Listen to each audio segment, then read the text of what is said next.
Hey folks, Quill18 here, and welcome to another RimWorld time-lapse of our New Hope campaign. I decided to play, I think this was about an hour of gameplay, condensed down to about 7 minutes, to continue the thing where I want to advance further technology, build more weapons and armor so that we are in a better position to go and tackle the endgame, but to sort of fast forward through the content and wait until we get an exciting Anomaly event. You might say, hey Quill, this episode started with you getting freaking raided by some cultists trying to abduct your people. Yeah, but when I was looking at it, I was like, I don't think this is going to be a problem. It's not that big of a raid. We've got some mortars to break the ritual. And then sometimes the fighting these cultists can be annoying because of their whole coming back from the dead thing. But overall, I didn't think it was going to be exceptionally difficult. Here, we're loading some stuff onto a transport pod, which I'm going to be gifting to an ally to keep our rating nice and high. And I think in a minute, we're actually going to get... Oh, we got a transport pod crash. But I don't think it was someone we captured. It might have been someone we let die, or it was someone we rescued. I think they were part of the Imperials, so we did rescue them there, just to say. But we are about to get an insect infestation, which should trigger relatively soon here as we're doing some more mining. We do have a tremendous amount of steel, which is great. The big bottleneck is actually about to become plasteel. We're going to be dealing with that in the next episode and the one after that. I've recorded 2 more episodes after this one already as I do this. Here's an interesting little thing. Here we're dealing with an insect infestation. I get a little bit flanked in a way that I wasn't quite prepared for, and I should have. And what I didn't realize is one of the insects has actually made its way out of these tunnels and had been chewing on Lulin, which I feel bad about, but everything turned out to be perfectly fine. But one of the things when I was setting up the defense, originally I was going to use a little doorway section as a choke point, and I'd flag the door to be held open. Yeah, that held open status doesn't get reset, which is going to come bite us in the behind in an episode or two. So keep your eyes open for a moment when this held open door absolutely causes us a few little problems here. But, you know, spoilers for something coming up. Here, I think I got some sort of message, so I tabbed out for a sec. I may have been involved in a conversation on Discord, so we're not going to see the screen move too much for a little bit. But in a moment, I'm going to start constructing a actual barracks for our people so that we can...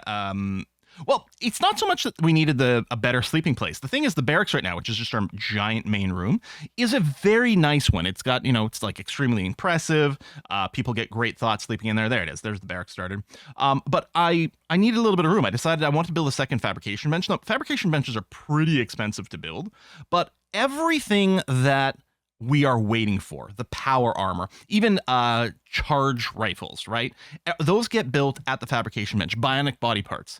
So I thought, okay, it's time to build a second one of these. It is a big investment, but we do have enough good crafters that can justifiably be working on it all the time. And it is the big bottleneck. So I needed the extra space for it, so I decided to build this. I'm putting down the hex tiles, our ideological tiles, because we had tons of steel kicking around. I mean, we can see in the counter on the left, we got a couple of thousand stored up in a stockpile, but we have significantly more than that sitting out in the caves already mined out. Oh, here we have a drill operating inside of our main room, and we got your drill is drilling too deeply and too greedily event. So we got some insects that spawned inside of our base, which is a little annoying, but turned out to be, you know, relatively fine as well. I mean, our people are pretty well armored. You can see actually Hope has got that charge rifle already. And actually in a moment, I think Smogger is about to craft a legendary charge rifle. So things are getting pretty good in terms of military. I don't think I can justify necessarily equipping every single one of our people with a charge rifle, but if we can get charge rifles and assault rifles going on, that would be great. Charge rifles don't have they don't have I think they have a shorter range than assault rifles. And I think the damage is maybe a little higher, but relatively comparable. The big thing I think with the charge rifles is that I think their armor penetration is twice as high, maybe 3 times as high. It's a really significant difference, which makes a big difference when fighting heavily armored things, especially things like the centipedes, right? The mechanoid centipedes, they are very highly armored, and it's going to be a big difference there if we get raided later by anything that's got body armor, and presumably some of the anomaly things. Like those, when we fought the chimeras one time, they were really hard to down, and so might have been an issue. Oh yeah, we got a group of vagabonds that joined us. There wasn't any real good reason for me to accept them other than, you know, we'll have more people, it's fine. Notice that they all go red in moods immediately. That's because they joined us and they immediately went and took some penoxyclin. And it turns out their ideology is a no drugs ideology. So they immediately got cranky. What I should probably do, and I think I've done this before, is I changed the default policy to not do any drugs, no medical drugs or anything by default, just to avoid this problem that when people join us, they immediately, the Imperials tend to have the same problem. They tend to have a no drug policy and they take medicine and then they immediately get cranky. These people were even crankier because their ideology apparently forbidden them to have weapons or something like that. Oh, here we got an Anomaly joiner, Yuri Slav?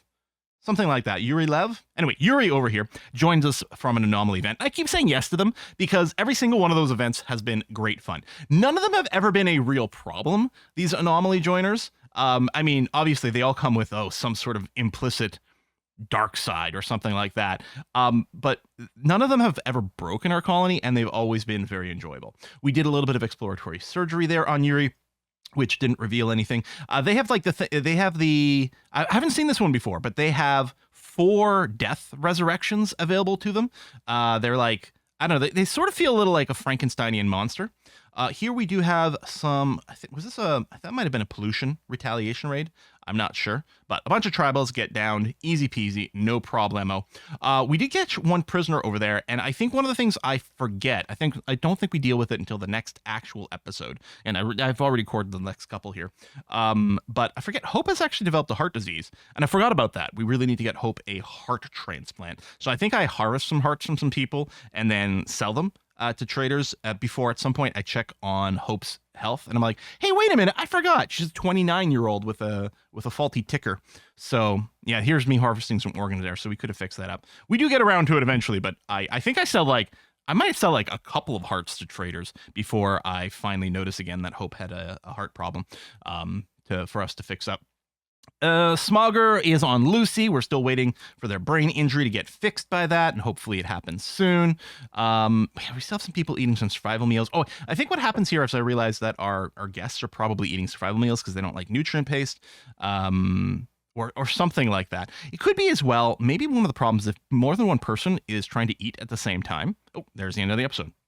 But I was going to say, I think if more than one person tries to eat at the same time, it's possible that one person reserves the nutrient paste dispenser, and then the other person's like, oh, I've got to go for the survival meal. Also, when they're holding a survival meal in their pocket and they're not near the nutrient paste dispenser, they might just eat that one. So anyway, thanks for watching. Next episode should be live already and will be a proper one. Thanks. See you then.